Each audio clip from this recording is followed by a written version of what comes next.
Bom, vamos desde o princípio. O sinal da cruz se faz da seguinte maneira: mão direita espalmada, você vai tocar a sua testa com o dedo médio. O dedo médio é o dedo do meio, o maior. Em nome do Pai. Agora você vai tocar o peito e do Filho, o ombro esquerdo do Espírito, o ombro direito, Santo. Amém. É assim que se faz o sinal da cruz. Na tradição oriental, se faz unindo o polegar, o indicador e o dedo médio, simbolizando a Trindade. Então eles fazem em nome do Pai e do Filho e do Espírito Santo. Amém. Desta maneira. Mas isso é a tradição oriental. Nós, latinos, fazemos com a mão espalmada.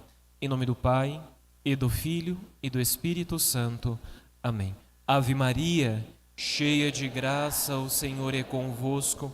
Bendita sois vós entre as mulheres. É o fruto do vosso ventre, Jesus. Santa Maria, Mãe de Deus, rogai por nós, pecadores, agora e na hora de nossa morte. Amém. O Senhor esteja convosco.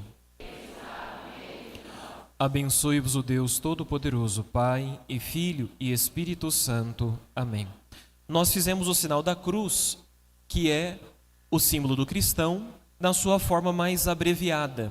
Existe o sinal da cruz completo, que é fazendo a persignação completa. Como é que nós fazemos isso? A mesma mão direita espalmada, com o seu polegar você vai fazer 3 cruzes, uma na fronte, uma nos lábios e uma no peito, dizendo a oração: pelo sinal da Santa Cruz, livra-nos Deus nosso Senhor dos nossos inimigos. Em nome do Pai, e do Filho, e do Espírito Santo. Amém. Pode sentar. No dia de ontem, o padre não ficou satisfeito com a explicação do calendário litúrgico. Na hora eu fiquei um pouco nervoso, questão do microfone, alguma coisa assim, e eu fiquei confuso. Eu não expliquei bem essa coisa. Isso para nós é fundamental. Então eu gostaria de explicar um pouco melhor o que é o calendário litúrgico seguido pela Igreja. Você precisa entender que a Santa Missa, ela é sempre a mesma. Todas as vezes que você for à missa, sempre ela se dará da mesma maneira. Acontece, porém, que em cada Santa Missa existe como que um mistério da vida de Jesus que é salientado. Por quê? A Santa Missa é o sacrifício do corpo, sangue de nosso Senhor Jesus Cristo sobre o altar, dado a nós na espécie do pão e do vinho. Ora, se é o sacrifício da vida de Jesus, então nós precisamos entrar em contato com todos os mistérios da vida de Jesus. Por quê? Nosso Senhor nos redimiu não só com a sua cruz, mas com toda a sua vida. Desde o momento da encarnação, ali nosso Senhor já estava nos redimindo. Ali ele já estava estabelecendo a nova aliança. Então, a cada vez que você vem à missa, a depender do tempo litúrgico, será ressaltado um mistério específico da vida de nosso Senhor Jesus Cristo. Por que que existe esta dinâmica na liturgia da missa, essa dinâmica temática? Porque a missa é um memorial. Isso aqui tem que ficar gravado no seu coração e você precisa entender o que é um memorial. Porque o que acontece? Os protestantes, quando eles fazem a ceia protestante, eles não fazem um memorial, eles fazem uma lembrança, uma recordação. Nós católicos, na Santa Missa, nós celebramos um verdadeiro memorial. É o memorial da paixão, morte e ressurreição de nosso Senhor Jesus Cristo. Padre, o que é um memorial? Vamos comigo lá no Antigo Testamento, no livro do Êxodo, capítulo 12. O que é que está acontecendo no livro do Êxodo, capítulo 12? O povo de Deus, o povo hebreu, está escravo no Egito. José, filho de Jacó, ele foi entregue pelos seus irmãos como escravo no Egito. Tendo ido escravo no Egito, ele se torna o príncipe do Egito, conquista o favor do faraó e então traz toda a sua família para o Egito. Quando Jacó veio com os seus filhos morar no Egito, porque José era príncipe do Egito, o faraó gostava do povo hebreu, gostava do povo de Israel. O problema é que o faraó morreu, José morreu, os seus irmãos também morreram. E à medida que foi passando o tempo, os egípcios começaram a se intimidar com a presença do povo hebreu dentro do Egito. Por quê? O povo de Deus no Egito já somava um contingente de 1 milhão de pessoas dentro do Egito. Ou seja, 430 anos depois da morte, da entrada de Jacó no Egito, o povo de Deus entrou no Egito. 430 anos depois, o povo de Deus era no número de 1 milhão de habitantes. O faraó, temeroso de que o povo hebreu se juntasse com os inimigos dos egípcios para tomar o governo, começou a escravizar o povo de Deus. E então, escravo, o povo permaneceu no Egito 430 anos. Nós estamos dentro de uma realidade, de uma profunda opressão. Este povo clamava a libertação a Deus durante 430 anos. Até que Deus levanta um homem, Moisés. Moisés foi levantado por Deus para libertar o povo no Egito. E você conhece a história. Moisés vai até o faraó pedir a libertação do povo, mas o faraó não liberta o povo. Moisés manda as pragas, o faraó nada. Até que a última praga que Moisés lançou sobre o Egito foi a passagem do anjo exterminador, a Páscoa. No capítulo 12 do livro do Êxodo, então nós temos a Páscoa celebrada pelos judeus. A primeira Páscoa, o que aconteceu? Deus deu uma ordem para Moisés. A ordem era a seguinte: cada família vai pegar um cordeiro. Esta família tem que pegar um cordeiro de tamanho suficiente que a família consiga comer ele inteiro. Não pode sobrar nada. Este cordeiro deve ser macho, atenção, macho, puro, sem mancha nenhuma, de apenas 1 ano. Ele deve ser assado ao fogo, o seu sangue deve ser aspergido na porta da casa dos hebreus, e então é preciso comê-lo às pressas, com sandálias nos pés, túnica, os rins cingidos, cajado na mão. E detalhe, o cordeiro tem que ser imolado no final da tarde, no início da tarde, quando o sol começa a se pôr. Tendo feito isso, o povo hebreu estava ceando, jantando o cordeiro pascal.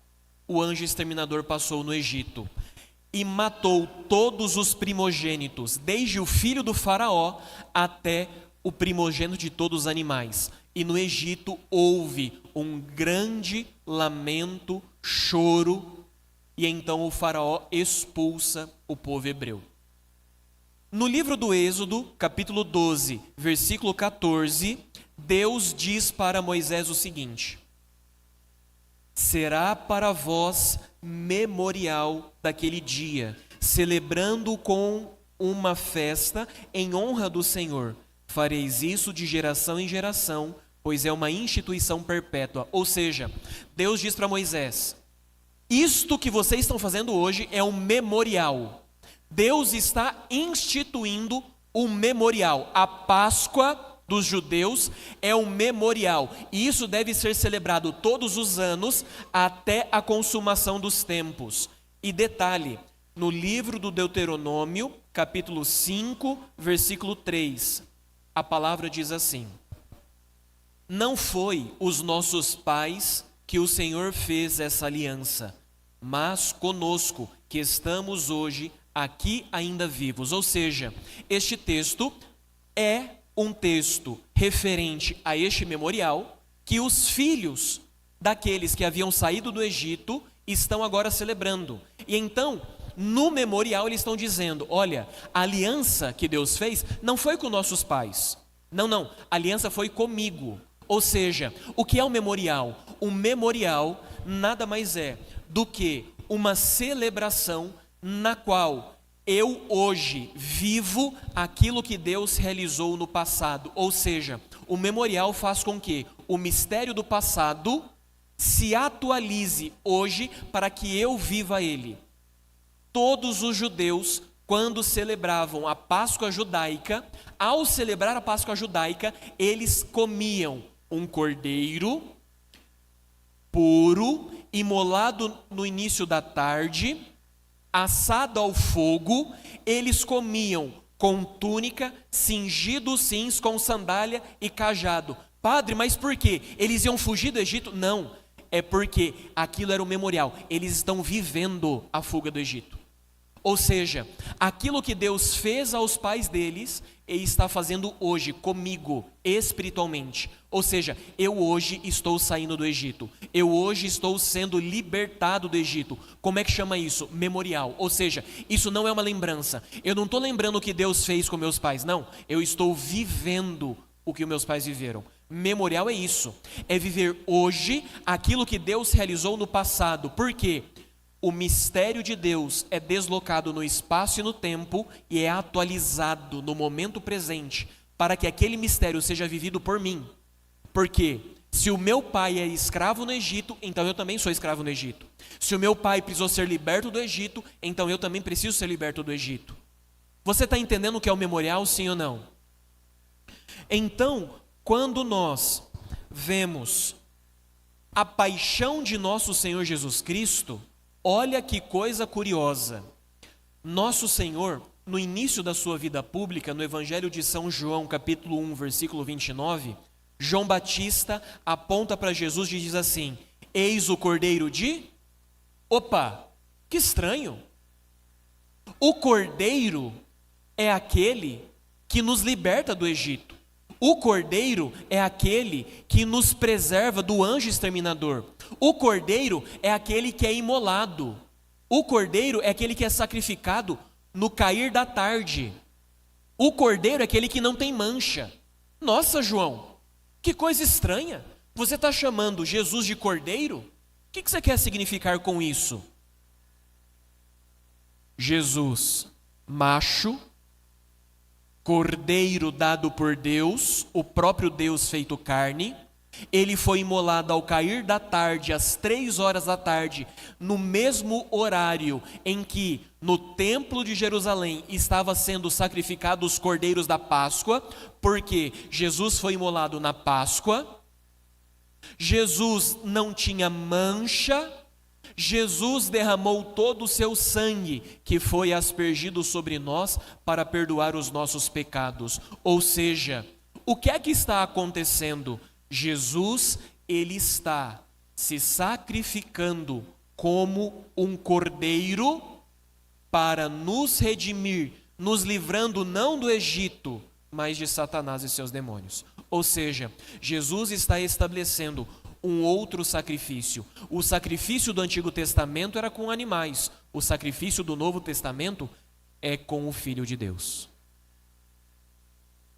Jesus, no alto da cruz, ele deu a sua vida. Jesus disse isso: ninguém tira a minha vida, eu a dou livremente. Porque eu sou o Cordeiro de Deus que tira o pecado do mundo. É justamente por isso que na última ceia, o que aconteceu? Lucas capítulo 22, versículo 19. Tomou em seguida o pão e depois de ter dado graças, partiu, deu-lhes aos apóstolos, dizendo: isto é o meu corpo que é dado por vós. Fazei isto em minha memória. Ou seja, Jesus está instituindo a missa, e a missa como um memorial. Você precisa entender como é a Páscoa judaica. Como é que os judeus celebravam a Páscoa? A Páscoa judaica chama Seder. A Páscoa judaica, ela é celebrada com a leitura do Antigo Testamento, que é justamente o texto que fala da libertação do Egito, que é chamado Hagadá. Ou seja, é um conjunto de leituras e cânticos de salmos. Opa, como que é o seder? É um conjunto de leituras com salmos cantados e orações. Nossa, parecido com a liturgia da palavra, né? A liturgia da palavra é o quê? Leituras, cântico de salmo e orações. Que interessante. Depois vem o quê? Vem a refeição. A refeição da Páscoa judaica era feita com alguns vegetais, com alguns alimentos cozidos, mas, sobretudo, com um pão ázimo. O pão ázimo é o alimento símbolo da ceia judaica. Por quê? Quando o povo saiu do Egito, as mulheres prepararam os pães e não colocaram fermento. Era apenas trigo e água, porque não dava tempo de fermentar a massa. Deus mandou comer com pressa, porque ia passar o anjo exterminador e era preciso fugir logo do Egito. Então a ceia judaica é comida com um pão chamado ázimo. Nossa, que curioso! Na missa, a hóstia também é um pão ázimo. Ou seja, é só trigo e água, não tem fermento. O pão da Eucaristia não é igual o pão caseiro feito pela Dona Maria, aquele pão grande, fofinho, bonito. Não, é um pão ázimo. Que interessante. Depois, os judeus, eles tomavam 4 cálices. O primeiro cálice, o segundo cálice, o terceiro. O terceiro cálice era chamado o cálice da bênção. Jesus tomou o primeiro, normal, como qualquer outro judeu. Jesus tomou o segundo cálice, normal, como qualquer outro judeu. No terceiro cálice, ele mudou a ceia judaica. Quando Jesus pegou o terceiro cálice, que é chamado cálice da bênção, que é o cálice que está associado ao Messias, que está associado à promessa que Deus havia feito ao seu povo, que o povo seria abençoado e seria liberto, então Jesus pega o cálice da bênção e ele reza uma oração diferente. Isto é o cálice do meu sangue, o sangue da nova e eterna aliança. Fazei isto em memória de mim. Neste momento, Jesus, ele muda a ceia judaica. E então ele abençoa, ele consagra o cálice. Aquele vinho, pela consagração de Jesus, pelas palavras de Jesus, se transforma, se transubstancia em sangue do mesmo Jesus. Porque se Jesus disse, este é o cálice do meu sangue, quem é o louco de duvidar que aquilo não é o sangue de nosso Senhor? Ou seja, nosso Senhor abençoa o terceiro cálice e transforma no seu sangue. Então ele dá aos seus discípulos. Que interessante, na missa também tem vinho, também tem cálice, e o padre consagra o cálice. Ou seja, Jesus, ele pegou a ceia judaica e transformou na missa católica. Por quê? A ceia judaica pertence ao Antigo Testamento. A ceia judaica pertence à antiga aliança do povo hebreu, do povo de Israel. Agora, a missa é uma nova aliança. Aliança selada no sangue de Jesus. Aliança que forma um novo povo. Nós já não somos mais o povo judeu, mas nós somos o povo católico.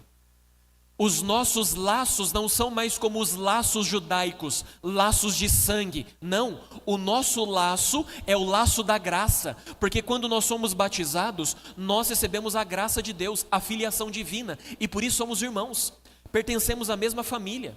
Se você é batizado, você é meu irmão. Nós somos da mesma família. Você sabia que você tem um irmão padre? Ah, ele aqui. Prazer. Ah, eu aqui. Eu tenho irmã velha. Aqui, as minhas veinhas. Ai que beleza. Eu tenho irmã, irmão, criança, guri, jovem, solteiros, casados. Somos todos irmãos, porque temos o mesmo Pai.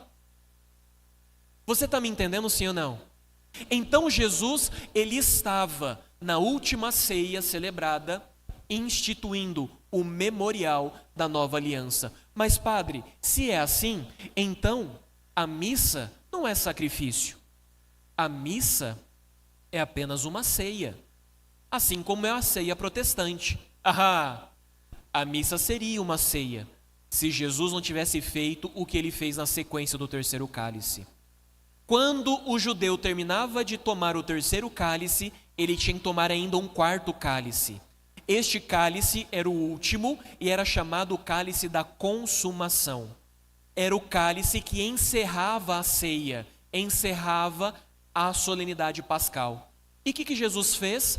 Quando ele pegou o quarto cálice, ele disse: eu não beberei mais do fruto da videira até que o reino esteja estabelecido. Ou seja, Jesus não tomou o quarto cálice na ceia. Jesus, na quinta-feira santa, ele encerra a Páscoa judaica no meio do caminho. É como se o padre está celebrando a missa, ele para, chega, agora eu não vou mais, eu vou embora. Mas como assim, padre? O senhor tem que terminar a missa. Como assim, Jesus? O senhor tem que terminar a celebração. Não, eu não vou encerrar ela até que esteja tudo consumado. Isso era quinta-feira à noite. Jesus vai para o Monte das Oliveiras. Ele reza ao Pai. Aí então Jesus reza assim: Pai, se é possível, afasta de mim este. Qual cálice? O terceiro? Não, ele bebeu o terceiro. Que cálice que era? Era o da consumação. Ou seja, da consumação da missa. Jesus está dizendo: Pai, este cálice gera em mim angústia, aflição. Se é possível, afasta de mim esse cálice, mas não seja feita a minha vontade. Judas chega no Horto das Oliveiras, dá o beijo traidor. Jesus é levado preso, passa a madrugada de sexta-feira preso, sendo levado ora para Anás, ora para Caifás, ora para Pilatos. De julgamento em julgamento, ele é sentenciado à morte. Jesus, por volta do meio-dia, ele já está condenado, ele está flagelado, ele está esgotado, e então ele toma sobre os ombros a cruz e sobe o Calvário. O que é que Jesus está fazendo? Ele está pegando a cruz, que é o altar, está levando para fora da cidade, ou seja, Jesus é o cordeiro. O cordeiro no holocausto era sacrificado fora do acampamento. Lembra disso de ontem, sim ou não? Jesus está indo para fora da cidade, subindo o Calvário. No alto da cruz, Jesus já está despido de suas roupas, na frente de sua mãe, na frente das mulheres piedosas que tapavam o rosto por temor de ver o corpo nu do Cristo. Jesus está todo flagelado, ensanguentado, ele está cuspido, a sua barba está falhada porque arrancavam-lhe a barba no puxão, o seu corpo está esgotado pelas 3 vezes que ele caiu na via dolorosa, e no alto da cruz, crucificado, Jesus diz: tenho sede. O que é que ofereceram para Jesus na cruz? O que é vinagre? Vinho azedo. O que é que Jesus bebeu no alto da cruz? Vinagre. Vinagre é vinho. Depois que Jesus, ele tomou o vinagre, então ele diz: tudo está consumado. O quarto cálice. Ou seja, Jesus no alto da cruz, ele encerrou a ceia pascal, mostrando que aquilo que ele começou na quinta-feira, ele concluiu na cruz, porque a cruz e a ceia é uma mesma realidade. Portanto, a missa católica é um verdadeiro sacrifício, porque na missa católica tem a morte do Cordeiro Pascal, imolado no altar da cruz, sacrificado em holocausto, derramado seu sangue em propiciação, elevado a Deus como impetração para suplicar todas as graças, e em louvor e agradecimento pela bondade de Deus. Ou seja, a missa católica é um verdadeiro sacrifício, e um sacrifício que é um memorial. Ou seja, cada vez que nós vamos à Santa Missa, nós estamos indo até o Calvário. Nós vamos ver isso melhor amanhã. É por isso que, quando o padre vem até o altar, ele sempre sobe essa escada, que é o presbitério, para vir em um lugar mais elevado. Ou seja, o presbitério é o símbolo do Monte Calvário. E no monte havia um altar. O altar no Calvário é a cruz. O altar na igreja é este bloco de pedra, de mármore, no qual é oferecido o sacrifício da nova aliança. Mas, padre, como que é sacrifício se é oferecido pão e vinho? Você lembra que eu falei que tinha um sacerdote misterioso no Antigo Testamento? No livro do Gênesis, capítulo 4, versículo 2, como que era o nome dele? Melquisedeque. Davi, no Salmo 109, diz assim, acerca de Jesus. Olha que coisa bonita. O Senhor jurou e não se arrependerá. Tu és sacerdote para sempre, segundo a ordem de Melquisedeque. Ou seja, Jesus, ele é sacerdote segundo não a lei, segundo a lei dos levitas, porque no povo de Israel, quem eram os sacerdotes? Eram aqueles que pertenciam à tribo de Levi. Jesus não é levita. Jesus é da tribo de Judá. Então ele não é sacerdote. É que ele não é sacerdote levita, mas ele é sacerdote segundo a ordem de Melquisedeque. E a ordem de Melquisedeque oferece a Deus um sacrifício que é de pão e de vinho. Por isso, no pão e no vinho está o verdadeiro sacrifício, porque pela consagração não tem mais pão, mas é o corpo de Cristo. Pela consagração não tem mais vinho, mas é o sangue de nosso Senhor Jesus Cristo. Ora, o sangue separado do corpo simboliza a morte. Portanto, a missa, quando o padre consagra primeiro o pão e tem o corpo, depois o vinho e tem o sangue, nós temos a separação do corpo e do sangue, nós temos a morte. A missa é um verdadeiro sacrifício. O único, augustíssimo, santíssimo sacrifício de nosso Senhor Jesus Cristo, operado no alto da cruz. A missa é um sacrifício. Vocês estão me entendendo, sim ou não? Ora, se a missa então é um memorial, nós precisamos entrar em contato com este mistério, ou seja, o mistério da vida de Jesus tem que tocar a mim. Eu preciso viver esse mistério, assim como os judeus viviam na Páscoa judaica a fuga do Egito. Nós também vivemos no mistério da Santa Missa os mistérios da vida de Jesus. Você precisa ir lá em Belém e viver o nascimento de Jesus. Você precisa ir lá no Monte das Oliveiras e viver a paixão de Jesus. Você precisa ir no deserto e experimentar a quaresma de Jesus, ou seja, a penitência que ele realizou. Você precisa ir até o cenáculo e receber o Espírito Santo em Pentecostes. Como é que nós iremos viver todos estes mistérios? Pelo memorial da missa. Então, o calendário litúrgico nada mais é do que o memorial dos principais mistérios da vida de Jesus que nos redimiu, para que eu possa viver também esse mistério. Quando nós celebramos o Natal, nós vamos, junto com Nossa Senhora e São José, até Belém. Quando nós celebramos o tempo comum, a vida pública de Jesus, nós vamos até o poço, junto com a samaritana, encontrar Jesus ao meio-dia. É por isso que, então, a liturgia ela é dinâmica. Padre, como que é esta dinâmica da Santa Missa, do calendário litúrgico? Então vamos lá. A liturgia da igreja, ela é dividida em ciclos. Existe o ciclo A, B e C, que o padre falou ontem. O ciclo A, que é o ano A, nós vivemos os mistérios da vida de Jesus na narrativa de São Mateus. No ciclo, no ano B, nós vivemos os mistérios da vida de Jesus na narrativa de São Marcos. No ano C, nós vivemos o mistério da vida de Jesus na narrativa de São Lucas.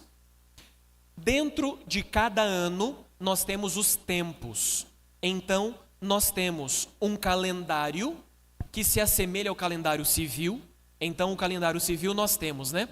Os dias, nós temos as semanas, os meses e o ano. Amém?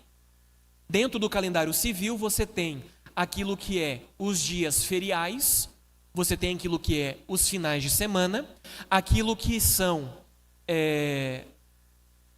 quando não tem aula e trabalho aqui mesmo, chama feriado. Você tem os feriados. Nem preciso dizer que padre com feriado é a mesma coisa, né? Tipo assim... Ah, não, hoje é feriado, não vou no velório, não dá, entendeu? Ah, não, hoje é feriado, não vou dar unção dos infernos pra velhinha que tá morrendo na UTI, não tem como. Então, assim, padre feriado não é a mesma coisa. Eu fico brincando, né? Vocês sabem que segunda-feira é dia de folga de padre, né? Eu já sou padre há 1 ano e meio. Essa é a maior história que contaram pra mim. Até hoje estou esperando minha segunda-feira, não tá fácil. Ontem foi segunda-feira. Quer que eu conte para você como foi minha segunda-feira? Você vai chorar. Enfim, vamos lá. Então, existe dentro do calendário, portanto, litúrgico da igreja, também esses tempos, ok? O calendário litúrgico, ele é contado por semanas, ok? Quando que começa o calendário litúrgico? Ele começa no Advento. Então, o primeiro tempo litúrgico é chamado Advento e ele é celebrado com a cor roxa. Por quê? O Advento é um tempo de preparação para uma grande festa, ok? O tempo do Advento, ele compreende 4 semanas, são 4 domingos. O primeiro dia da semana não é segunda-feira, tá bom? O primeiro dia da semana é domingo, tá bem? Por isso que nós iniciamos a semana com o dia do Senhor. Nós iniciamos a semana com a missa. Por quê? Nós iniciamos com Deus para viver aquela semana com Deus. Tá me entendendo? O último dia da semana é o sábado, que é o 7º. O domingo é o 1º. Então, o Advento compreende 4 domingos. Ontem eu mostrei para vocês uma cor chamada rósea. Lembra dessa cor? Rósea. Vamos dizer com o padre? Rósea. Você falar rosa, o padre vai pegar o C. Rósea. Dentro do Advento, existe um domingo, que é o 3º, que é chamado Domingo Gaudete, que o padre usa rósea. Por quê? É um dia no qual a penitência é abrandada. Jesus está chegando. Vai nascer o menino. Então, a penitência fica mais doce, a penitência fica mais suave, porque quando vai se aproximando o nascimento de Jesus, o amor aumenta. Se você tem mais amor, o sofrimento diminui. Quando que o sofrimento é grande? Quando tem pouco amor. Vira para quem está do seu lado e diz assim: sabe quando o sofrimento é grande? Quando se tem pouco amor. É igual aquela historinha, né? Era um cenário de guerra e então tinha um gurizinho pequenininho, novinho, levando o irmão dele nas costas. E então perguntaram pro gurizinho: e aí, tá pesado? Eu falei: não, é meu irmão. É pesado? Não, é meu irmão. Ou seja, se tem amor não pesa, filhos. Se tem amor não dói. Se tem amor, nós suportamos. Se tem amor, o sofrimento, o sacrifício é menor. Porque o amor abranda o sacrifício. Ok?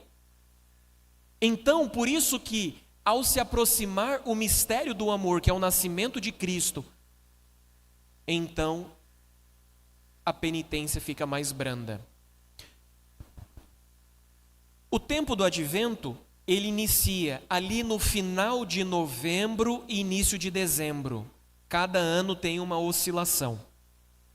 E é um tempo no qual cresce a expectativa da vinda do Messias.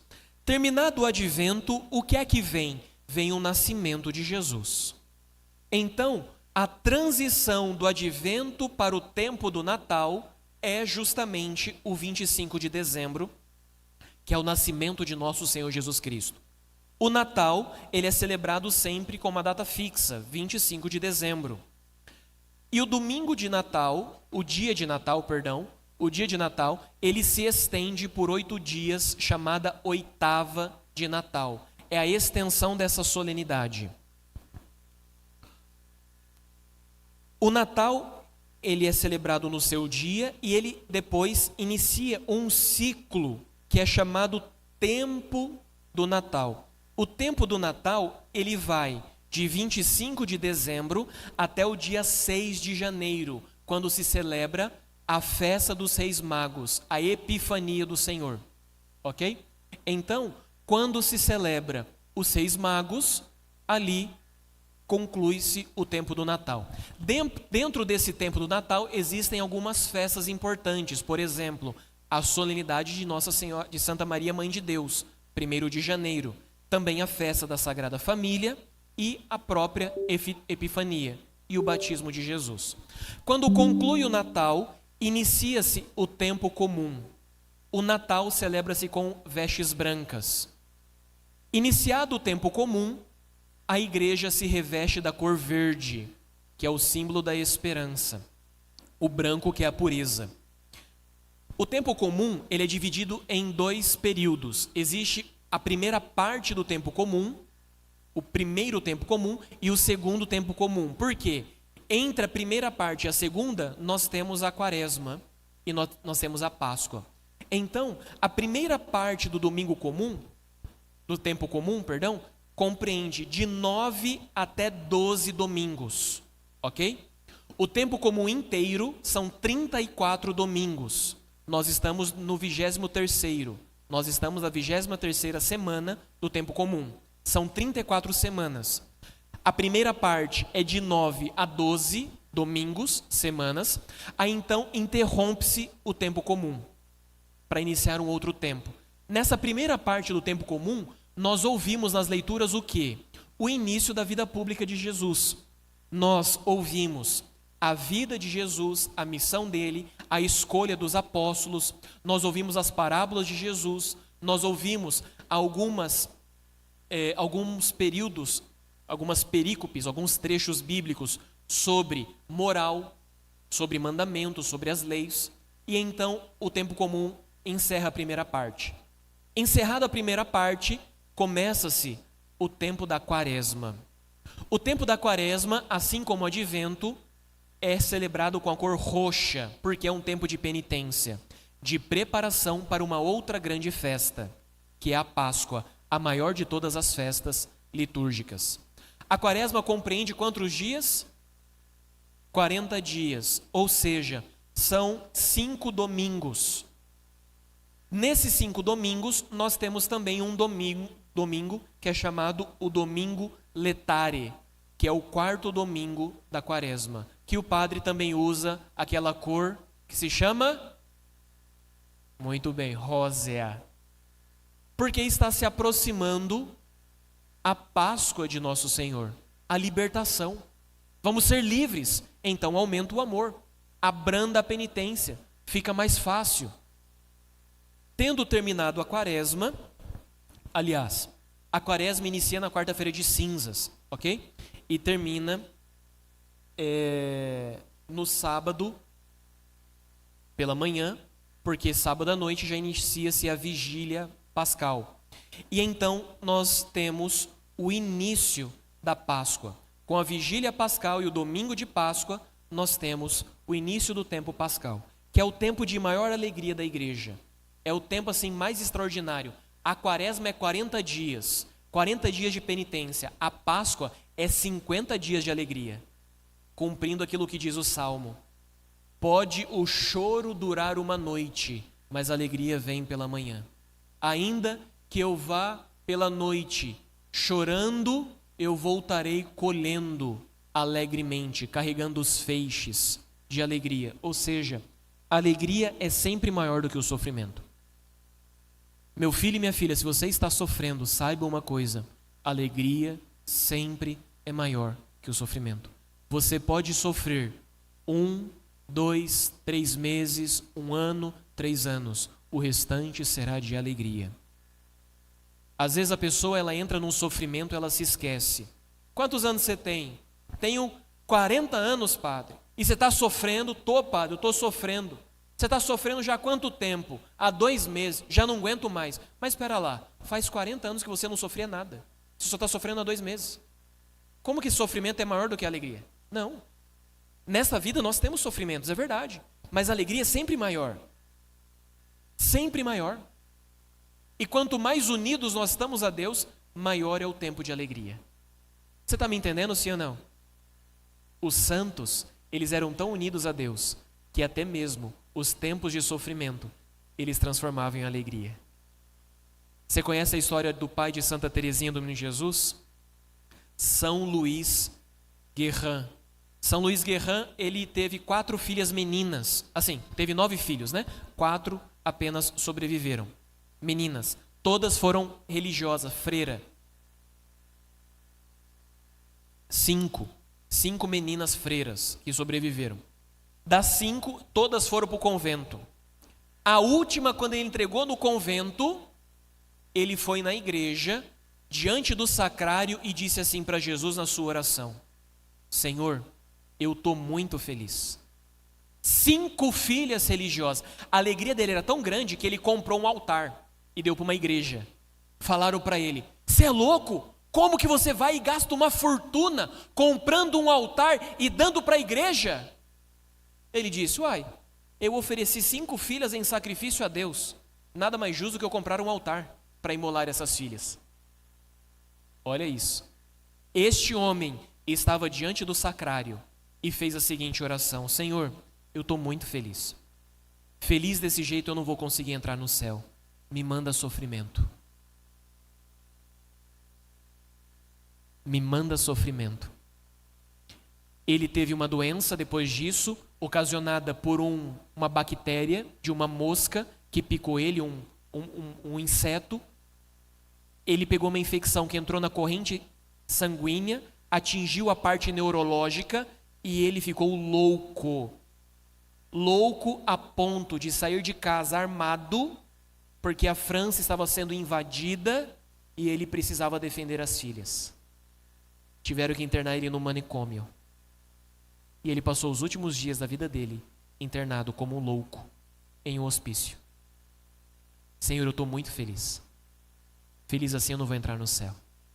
Manda-me sofrimento. Você teria coragem de fazer uma oração dessa? Eu não teria. Eu preciso rezar mais.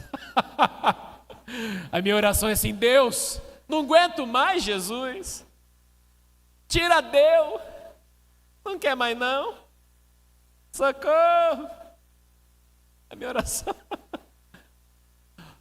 Homem de pouca fé. Eu sei, Jesus, mas aumenta a minha fé. Meu Senhor e meu Deus, eu creio, mas aumenta a minha fé. Pois bem, terminado então o tempo pascal, que se estende por 50 dias e vai do domingo de Páscoa até a grande solenidade de Pentecostes, nós temos a festa do Espírito Santo. A festa do Espírito Santo é uma festa maravilhosa na igreja, na qual o Espírito é derramado sobre nós e a promessa de Jesus se cumpre. Nós não ficaríamos órfãos. Nós temos o Paráclito. Nós temos o Espírito Consolador que nos sustenta. Ele está conosco. Então, com isso, terminado o tempo pascal, celebrado o Pentecostes, a igreja volta a celebrar o tempo comum até chegar no Natal de novo. Ou seja, nós já celebramos Pentecostes, estamos hoje na 23ª semana do tempo comum, nós temos mais algumas semanas, vamos encerrar o tempo comum com o 34º domingo, que é a solenidade de Cristo Rei, e já vem o Advento. Está acabando o ano, criançada. Já é setembro.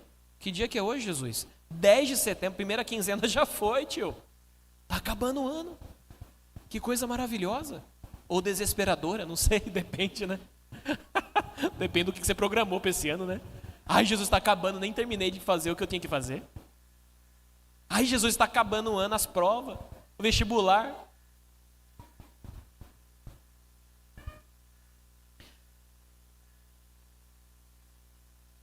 O Memorial da Santa Missa possui alguns dias que são obrigatórios a nossa participação.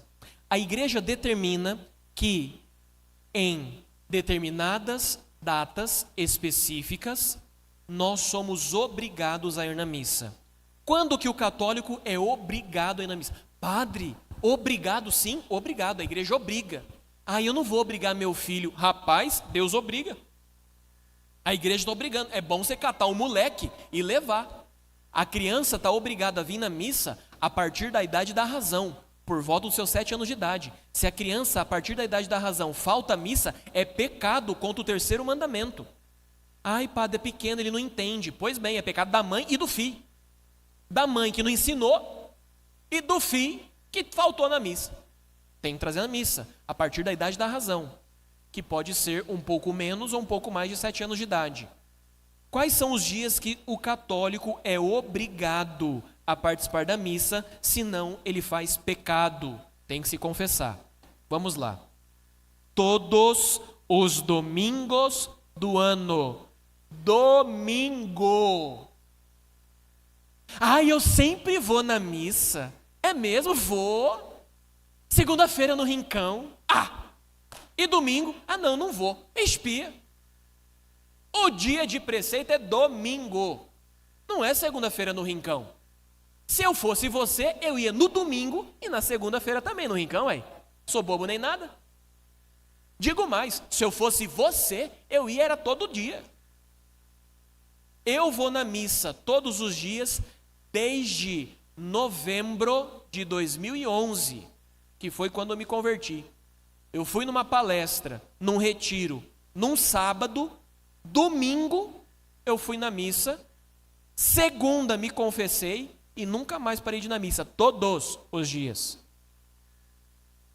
Todo dia. Nossa, padre, não melhora. Eu sei, tô lutando, pô. Calma aí, pô. Tô progredindo. Tá devagar, eu entendo, mas reza por mim, que eu rezo por você.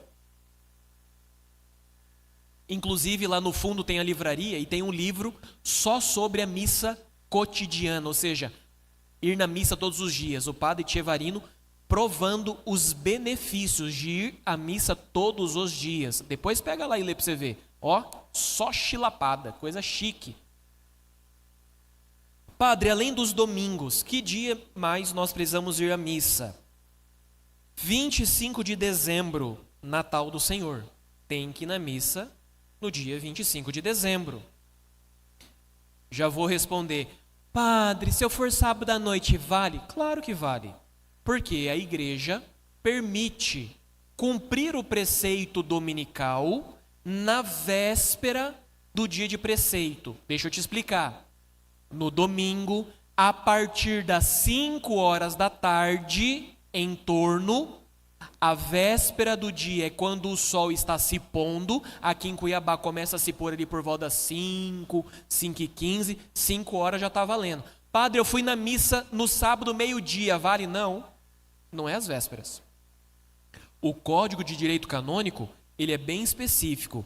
Ele diz assim, acerca da missa: cumpre o preceito de participar na missa quem a ela assiste, onde quer que celebre em rito católico, quer no próprio dia festivo, domingo, quer na tarde do dia antecedente. Meio-dia é tarde? Não, tarde é 5 horas da tarde. 3 horas da tarde, a tarde é metade da tarde. Mas é o cair da tarde que cumpre o preceito. Isso sempre foi a compreensão da igreja. Então, se você vai na missa no sábado à tarde, cumpre o preceito. Se você vai na missa no dia 24 à tarde, cumpre o preceito, que é a vigília pascal. Tá me entendendo? Padre, eu fui na missa na vigília pascal no sábado à noite, no sábado de aleluia, missa do fogo. Cumpriu o preceito? Sim, cumpriu o preceito. Tranquilo. Que outros dias mais temos que ir à missa?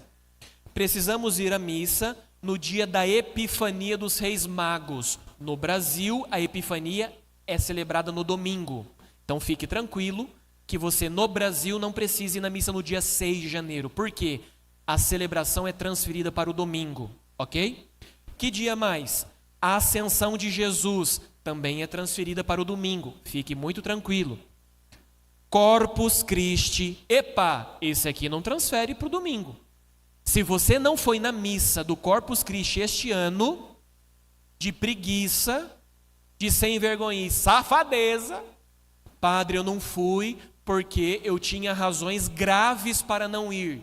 Razões graves desculpam o preceito, não faz pecado.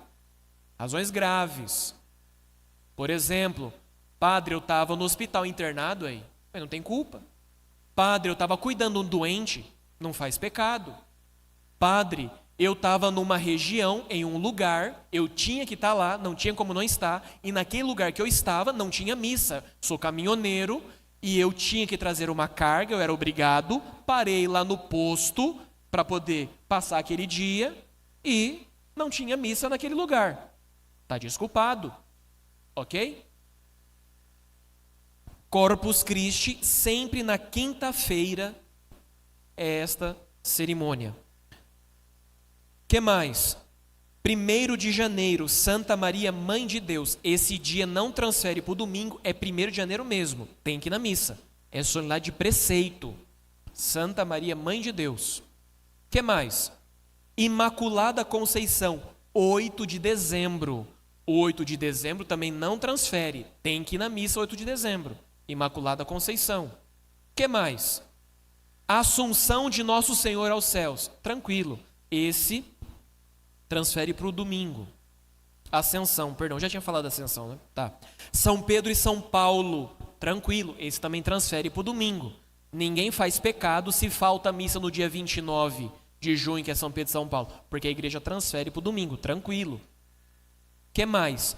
Todos os santos, 1º de novembro, também é transferido para o domingo, tranquilo.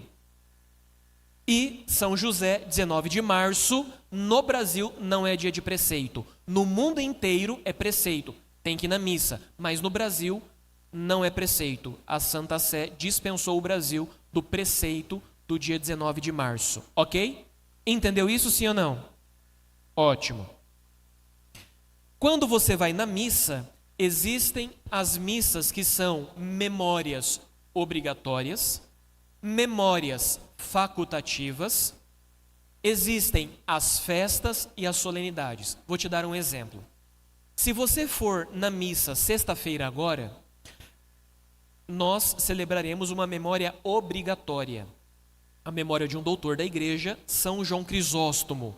Então você for na missa, o padre vai estar de branco. Mas é o tempo comum, é verde. Não. Hoje é uma memória obrigatória. Todo mundo tem que celebrar esse santo pela importância que ele tem na igreja. Então o padre vai estar de branco, porque o branco é a cor dos doutores. Entendeu isso?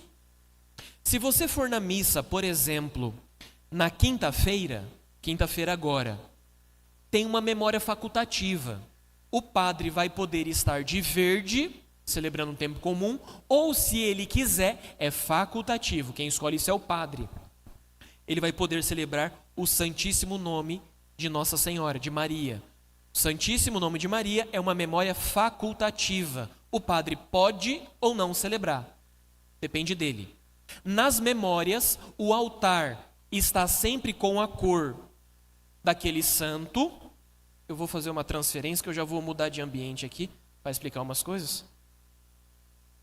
Isso. Vai precisar mexer a câmera aí, trazer-o para cá. Isso. Ótimo. Então, o que acontece? Vocês estão vendo o barrado da toalha do altar? Então, o que acontece? A cor litúrgica, ela é um conjunto da veste do padre e também existe uma tradição de fazer o barrado da toalha do altar também da cor da memória celebrada, ok? Então, se você for na missa e for uma memória obrigatória, se for um doutor, vai ser branco, ok?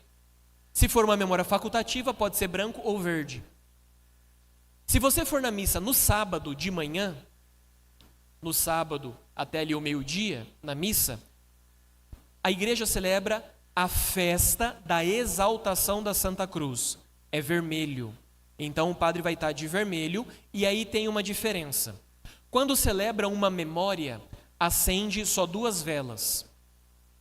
Quando celebra uma festa, acende 4 velas. Então, se você for na missa sexta-feira, é uma memória, vai ter 2 velas acesas apenas. Se você for na missa no sábado, que é a festa da Santa Cruz, vai estar todo mundo de vermelho e 4 velas acesas. Se você for na missa no dia 12 de outubro, é uma solenidade, a solenidade de Nossa Senhora da Conceição Aparecida, padroeira do Brasil. Então, o padre vai estar de branco, porque é uma solenidade que se reveste de branco, que é a solenidade de Nossa Senhora, é cor branca.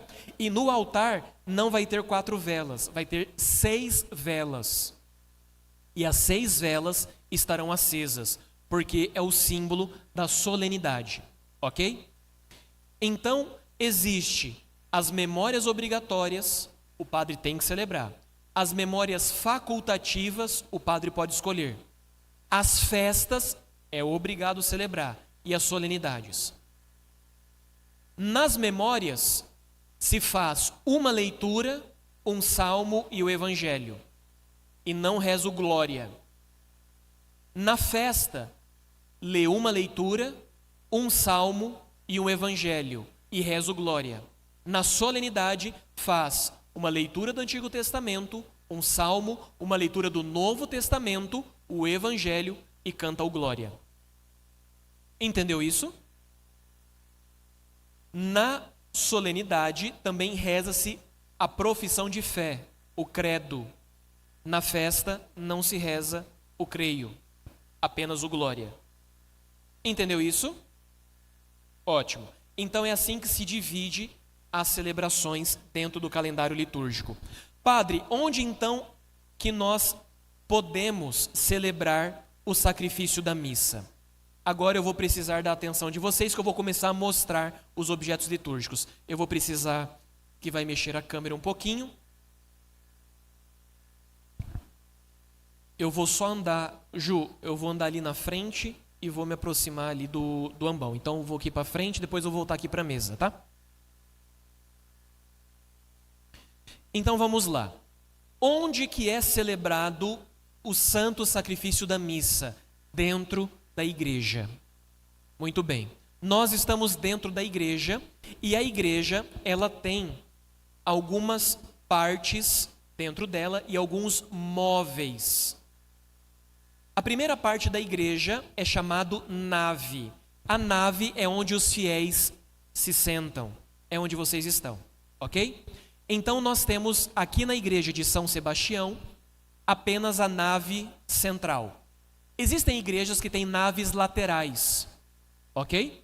Que são bancos. Imagina que tivesse um corredor para fora aqui da parede, também coberto. Seriam as naves laterais. Então nós temos apenas uma nave central, ok? Na nave fica quem? O povo de Deus. Dentro da igreja, nós temos alguns lugares. Nós temos um lugar que é destinado ao batismo, chamado batistério, que é aqui à minha direita. Pode filmar aqui a câmera. Nós temos a pia batismal. Aqui na pia batismal, nós temos água benta. Esta água você pode tocar nela e fazer o sinal da cruz com ela. Todas as vezes que você faz o sinal da cruz com água benta, você está se abençoando, se benzendo com um sacramental. Este gesto de fazer o sinal da cruz com a água benta, ela perdoa os pecados veniais. Ok? Tradicionalmente, a pia batismal não fica aqui onde está em nossa igreja. Tradicionalmente, a pia batismal fica lá na entrada da igreja, na porta principal. Então, lá no fundo, nós temos a porta principal e nós temos as portas laterais. Na porta principal, lá é onde fica, tradicionalmente, o batistério. Por quê? O batismo é o que nos faz entrar na igreja. Ninguém pertence à igreja se não for batizado. É por isso que uma criança que não é batizada, ela não é católica. Ela não pertence à igreja de Jesus Cristo. É por isso que nós batizamos as crianças. Ok? Uma das razões, tem outras também. Se você reparar bem, aqui na nossa igreja nós temos esta realidade, que é o seguinte: ali na entrada principal, na porta principal, nós temos um hall, ou seja, você entra pela porta principal e tem como que um corredor, uma antessala, que separa a nave da igreja, aquela salinha do dízimo lá. E aquele hallzinho, aquele corredorzinho, se chama átrio. O que é o átrio? O átrio é uma antessala que separa o mundo, que é profano, da igreja, que é o lugar sagrado. É por isso que quando nós entramos na igreja, o que é que nós fazemos? Ao entrar na igreja, a gente sai do mundo, passa pelo átrio, e no átrio nós fazemos a genuflexão. Lembra da genuflexão de ontem? Nós fazemos a genuflexão porque, ao nós realizarmos este movimento, nós estamos nos abaixando, nos humilhando diante de Deus, reconhecendo a nossa pequenez, a nossa pobreza, o nosso pecado e adorando a majestade de Deus. Por isso a genuflexão, ela sempre deve ser feita em direção ao sacrário. O sacrário é aquela caixa que na igreja tem um formato arredondado, dourada, na qual se guarda a Eucaristia consagrada, ou seja, dentro do sacrário está Jesus, está Deus. Então a genuflexão sempre é feita em direção para o sacrário. A primeira coisa que você precisa procurar na igreja é o sacrário. Olhando para o sacrário, você se ajoelha, levanta e faz o sinal da cruz. Sempre do lado do sacrário tem uma lâmpada acesa vermelha ou uma vela acesa. Aquela lâmpada acesa significa que dentro do sacrário está presente Jesus. Se o sacrário estivesse vazio, a lâmpada deveria estar apagada, porque a lâmpada do sacrário indica a presença eucarística de Nosso Senhor. Entendeu isso, sim ou não? Quando você sai da nave, nós nos aproximamos desta parte mais elevada aqui da igreja. Esta parte elevada de mármore escuro, que é aqui na nossa igreja, se chama presbitério. Presbitério é toda esta realidade elevada. O presbitério é comparado ao templo de Salomão, o Santo dos Santos, ou seja, é o lugar sagrado por excelência. Por quê? É no presbitério que está o altar e é no altar que se realiza o sacrifício de Jesus. Tradicionalmente, o presbitério ele é construído com 3 degraus. 1, 2, 3, que simboliza a fé, a esperança e a caridade. Ou seja, para eu me aproximar do altar e receber o Cristo imolado, eu preciso crer em Deus, esperar em Deus e amá-lo. Por isso, ninguém que não é batizado pode receber o alimento eucarístico, o corpo, sangue, alma e divindade de nosso Senhor Jesus Cristo. Porque é o batismo que nos dá as virtudes da fé, da esperança e da caridade. Você está me entendendo, sim ou não? Aqui em cima do presbitério, o que é que nós temos? Nós temos uma mesa, que é esta aqui, que se chama ambão. Como que se chama? O ambão é a mesa da palavra. É daqui que é proclamada a palavra de Deus. É feita as leituras. Também daqui do ambão se pode realizar a homilia, ou daqui, ou do centro do presbitério, ou da cadeira. Também aqui em cima do presbitério, o que é que nós temos? Nós temos a cadeira do celebrante. Então, o sacerdote, celebrante, ele senta na cadeira, certo? É a sede do celebrante da Santa Missa. Ela é sempre uma cadeira reservada para ele, específica e especial, ok? Que mais que nós temos aqui? Nós temos no presbitério o altar. O altar, ele sempre deve ser feito ou de pedra ou de um material resistente, como a madeira, mas madeira maciça, ok? O altar deve ser fixo, ele não pode ser móvel. O altar deve ser abençoado pelo bispo, só o bispo pode abençoar, consagrar o altar. O altar para celebrar a missa deve ser revestido por uma toalha, que é chamada toalha do altar. Sobre o altar, nós temos os candelabros com a vela.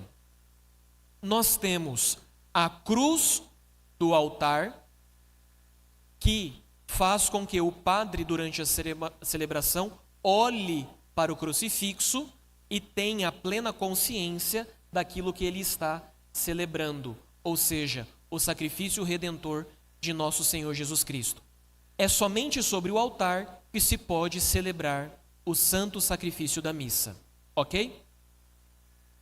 As velas eu já disse, memórias, acende 2 velas, festas, 4 velas, solenidade, 6 velas. Quando o bispo celebra a missa, pela presença dele, pode-se colocar uma 7ª vela, simbolizando a presença do apóstolo, do pastor no meio do seu rebanho.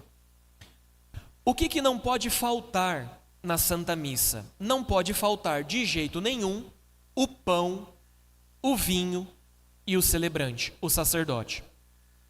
Por isso, o sacrifício da missa é oferecido com o pão. Este pão maior é chamado de hóstia, hóstia magna, ou seja, a hóstia grande, o pão grande. O padre consagra toda a Eucaristia rezando, segurando a hóstia grande, ok? Porque ela é mais visível no momento da elevação, para que o povo possa ver a hóstia grande e adorar nosso Senhor Jesus Cristo.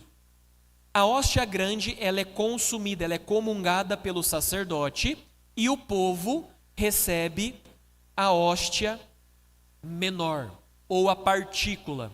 A partícula é o mesmo pão, é a mesma matéria da hóstia grande, pequeno para o povo comungar, ok? Como que é feito este pão? Trigo e água. Ele é assado por uma prensa, por isso ele fica bem fininho, certo? E ele não tem, ele é bem aparado às arestas, ele não tem quina. Por quê? Quando o padre consagra o pão inteiro se torna o corpo de Cristo. Ou seja, se tivesse quinas, poderia quebrar, e esse pedaço que quebrasse é o corpo de Cristo, é um pedacinho de pão, que foi transformado no corpo de nosso Senhor. Portanto, se esse pedacinho caísse no chão, era o corpo de nosso Senhor Jesus Cristo. É por isso que, preferencialmente, é mais digno, é mais santo receber a hóstia consagrada na boca. Por quê? Você não corre o risco de, ao receber na mão, ficar algum fragmento, algum pedacinho do pão na sua mão e ele se perder. Isso seria um sacrilégio, ok? Além do pão, é necessário o vinho. O vinho é colocado na galeta. Este objeto aqui se chama galeta. Na missa se usam 2 galetas. Está aqui o galeteiro com as 2 galetas. Uma galeta contém vinho, a outra galeta contém água. Por quê? No momento que o padre prepara o cálice, e nós iremos ver nos próximos dias isso, o padre mistura uma gotinha de água no vinho para depois realizar a consagração. O que é que significa essa gotinha de água? Significa a nossa humanidade que é colocada na divindade de Jesus Cristo. Então a nossa humanidade está unida à divindade de Jesus no cálice sagrado. Então nós temos o pão, o vinho, já descobrimos o nome das galhetas. O que nós temos mais? Nós temos essa espécie de pratinho. Essa espécie de pratinho, que é bem fininho. Como é que chama esse pratinho? Patena. A patena é um prato raso que nele contém o pão. O pão é colocado sobre a patena durante a Santa Missa. A patena, ela faz conjunto com o cálice. O cálice sagrado é este vaso precioso que deveria ser de ouro, mas somos pobres, então é só dourado. Dentro deveria também ser banhado a ouro. Esse aqui eu não sei, tomara que seja, mas eu acho que é só dourado mesmo. Porque nós é pobre. De maré, maré. O cálice sagrado é colocado o vinho para a consagração. Este cálice é o cálice da bênção que Jesus consagrou. Ok? Como chama esse objeto? Cálice. Como se chama esse objeto aqui? Patena. Em cima da patena vai o quê? O pão. A hóstia. Antes da consagração é pão, depois da consagração é Jesus. Ok? A partícula menor ou a hóstia menor para a comunhão dos fiéis é colocado em um outro vaso sagrado, chamado âmbula. Essa daqui é a âmbula. A âmbula, ela é um vaso que é um pouco diferente do cálice, porque ela é mais gordinha, ela é maior para caber as hóstias aqui dentro, e ela possui uma tampa. A âmbula, ela é destinada tanto para dar a comunhão aos fiéis, como para guardar a reserva eucarística. Quando termina a missa, sobra hóstia consagrada, sobra Eucaristia. Essa Eucaristia é destinada para dois fins: a adoração e a comunhão dos doentes. Então, a Eucaristia, Jesus, é guardado no sacrário. E lá no sacrário, Jesus fica para ser adorado e para ser levado aos enfermos, aquelas pessoas que já não conseguem vir mais à Santa Missa. O que é que nós temos mais de vasos sagrados? Nós temos também a jarra e nós temos também a bacia. A jarra, junto com a bacia, forma o lavabo, ou seja, o padre, quando termina o ofertório, ele lava as mãos, significando a purificação para realizar o sacrifício da missa. Jarra e bacia. Completa o lavabo, a toalha para que o padre enxugue as mãos. Essa toalha chama manustérgio. O que nós temos mais? Nós temos também este potinho pequenino, que é costume nós termos sobre o altar, chamado purificatório. Esse vaso que ele não é chamado propriamente sagrado, mas é um objeto litúrgico, ele vai água aqui dentro, e então o padre, depois que ele termina de distribuir, tocar na Eucaristia, ele purifica os dedos aqui nesta água. Por quê? Se ficou algum resquício da Eucaristia no seu dedo, ele mergulha na água, purifica os dedos, esta água dilui o pão, então vai deixar de ser pão, e deixando de ser pão, deixa de ser o corpo de nosso Senhor Jesus Cristo. deixa a aparência de pão. Pão já não era desde a consagração. Perdendo a aparência, também perde a presença real de Jesus na Eucaristia. O que nós temos mais? Nós temos também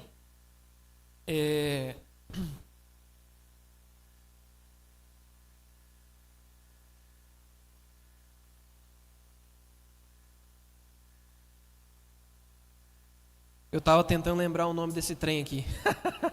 Isope. Nós temos a caldeirinha de água benta e o isope, que é um bastãozinho com uma cabeça arredondada que coleta a água da caldeirinha para poder jogar na cabeça do povo. Quando o padre asperge a água benta sobre você, você traça o sinal da cruz, recebendo este sacramental. Nós temos também a sineta, o sino. O sino ele é tocado na missa para indicar a presença de Jesus na hóstia santa e assim o povo adorar a Eucaristia. Por quê? Antigamente na missa tridentina, a consagração não era como nós celebramos agora, em voz alta. O padre rezava assim. Ouviu alguma coisa? Não. Então, o que acontece? O povo não ouvia nada. A hora que o padre terminava de consagrar, o coroinha tocava a sineta, que era sinal de que já tinha consagração, Jesus estava ali. Pode adorar Jesus. Entendeu isso? A sineta permaneceu mesmo com a consagração em voz alta. Além dos objetos litúrgicos, nós temos também as alfaias ou os tecidos litúrgicos. Nós temos uma alfaia, que é um tecido compridinho, que é este aqui, que ele faz conjunto com o cálice. A função deste tecido é enxugar a boca do sacerdote depois que ele depois que ele purifica o cálice, e depois de purificar o cálice com água, ele enxuga o cálice.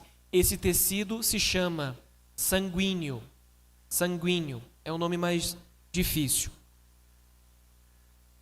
Nós temos também um outro objeto litúrgico que faz conjunto com o cálice, que é este quadrado de linho mais durinho que se chama pala. A pala, ela vai em cima do cálice para tampar ele, para que não caia durante a missa poeira, mosca, sente, né, no cálice, então fica tampadinho desse jeito. Nós temos também uma outra alfaia, um outro tecido, que é este aqui, que ele se dobra dessa maneira, formando um quadrado, mas ele é um tecido grandinho. Ele se chama corporal. Eu vou abrir ele aqui. Esse tecido corporal, ele é estendido sobre o altar para que dentro do corporal esteja o corpo e o sangue de Jesus. A consagração deve acontecer em cima do corporal para que nenhum resquício, nenhum fragmento do corpo de Jesus caia na toalha do altar. Este pano de linho, ele é lavado de um jeito especial. Ou seja, o corporal deve ser purificado, deve ser lavado com uma água, e esta água deve ser reservada e depois jogada em uma planta. Nunca se joga a água que se lava o corporal no esgoto, ok? Porque lavou-se um pano que tocou o corpo de nosso Senhor Jesus Cristo. O que nós temos mais aqui? Além dos... nós temos também este outro tecido que se chama véu do cálice. Este véu é colocado desta maneira.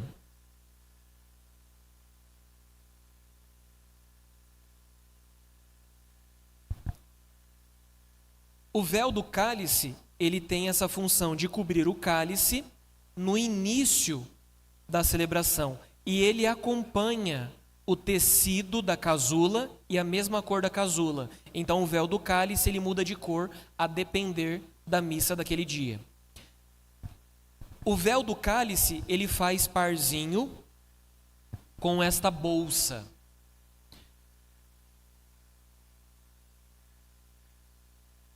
Dentro desta bolsa guarda-se o corporal. E então o padre inicia a missa desta maneira: a bolsa do corporal em cima do cálice coberto com o véu, desta maneira. O que mais nós temos na missa? Nós temos também, de objeto litúrgico, o seguinte. Antes de ir para os livros, deixa eu pegar as coisas físicas, né? Nós temos aqui atrás o turíbulo, que é o terror de algumas pessoas, né? Sai fumaça aqui, rapaz, a molecada bota fogo nesse trem, o trem fica chique. O turíbulo, ele é esse objeto que é utilizado para incensar o altar e também as ofertas. Dentro do turíbulo vai carvão e incenso aromático. Aquela fumaça simboliza a oração que sobe até os céus. Então as preces da missa está subindo ao céu junto com aquela fumaça do turíbulo. O turíbulo, ele faz parzinho com esse objeto aqui que se chama naveta. A naveta, dentro dela está guardado o incenso. Então aqui dentro tem um compartimento, tem uma colherzinha que é para pegar.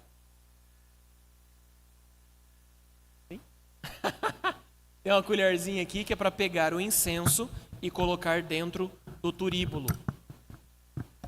O menino que carrega o turíbulo chama turiferário. O menino que leva a naveta, naviculário. Só nome bonito, né? Nós temos também o quê? As tochas procissionais, as tochas da procissão. Essas tochas são utilizadas na procissão de entrada, no início da missa, e nas procissões na rua.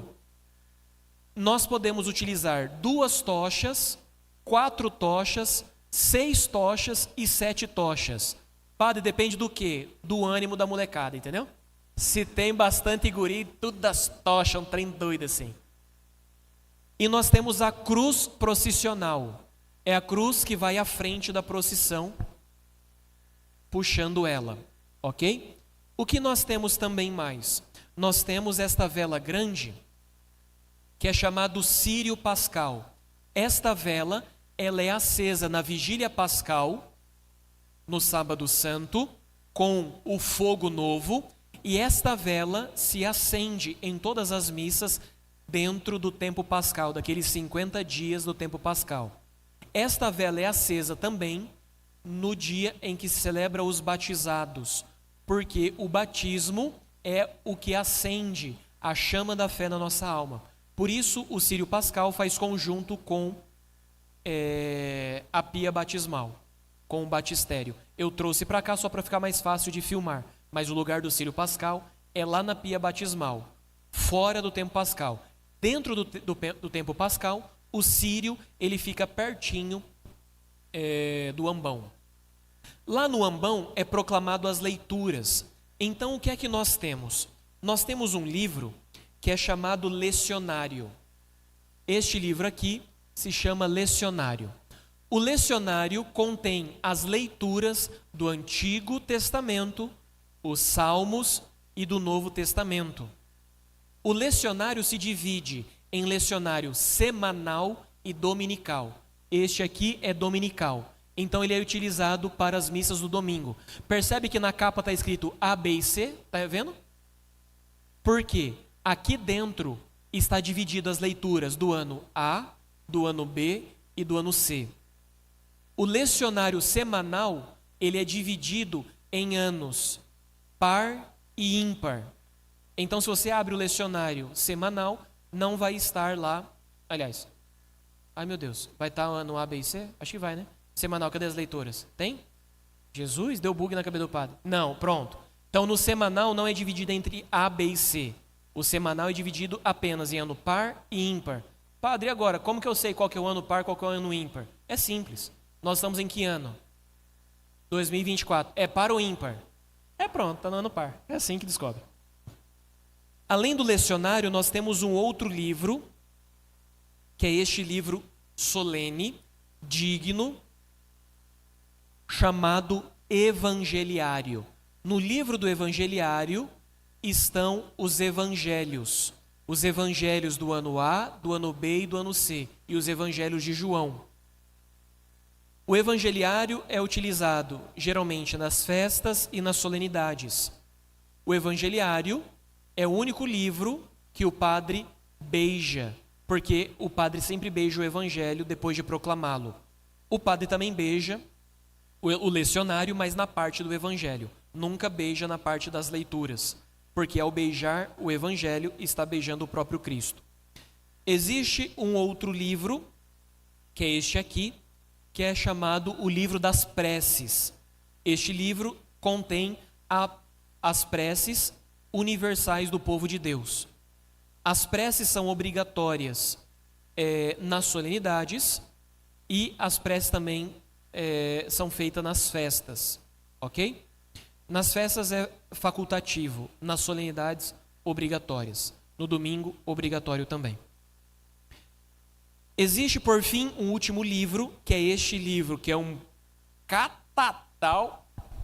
Olha só a grossura, menino. Esse livrão aqui se chama Missal Romano. O Missal Romano contém todas as orações da missa e a oração do sacrifício, da consagração. Então o padre só pode rezar missa com este livro. Por exemplo, imagina que o padre chega para celebrar missa e ele fala assim: ah, pelo amor de Deus, mas toda vez esse livro aí, não vou rezar hoje nesse livrão não, vamos rezar missa com o gibi da Mônica.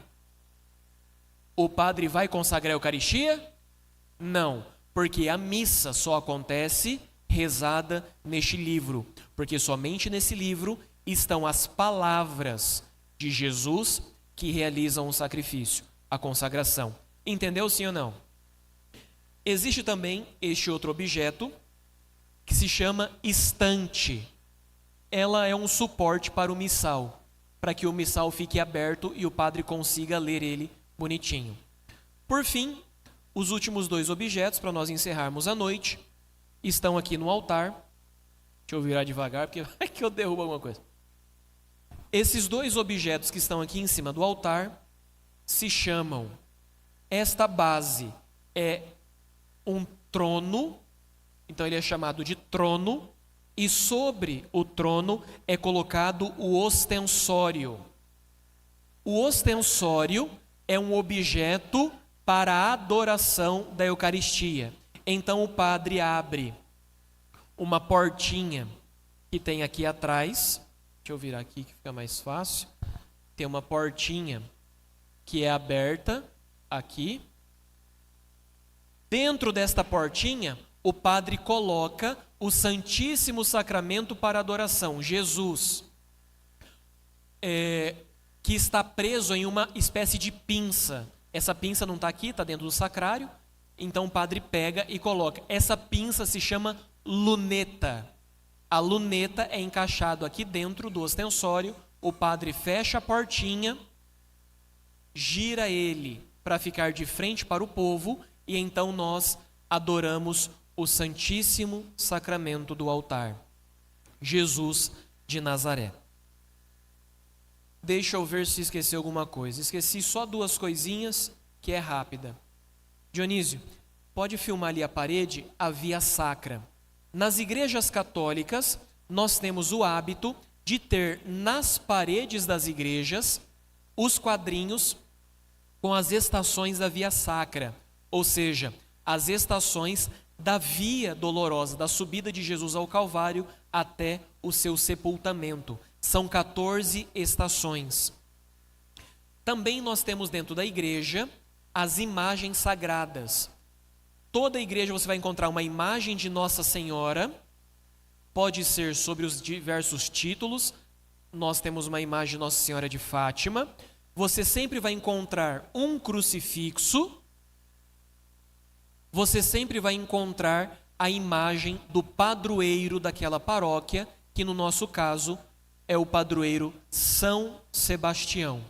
Também você encontra nas paróquias imagens de São José, Sagrado Coração de Jesus e os demais santos. Nós deveríamos ter aqui dentro da igreja também uma imagem de São José, porém nos falta locais adequados para colocar o São José.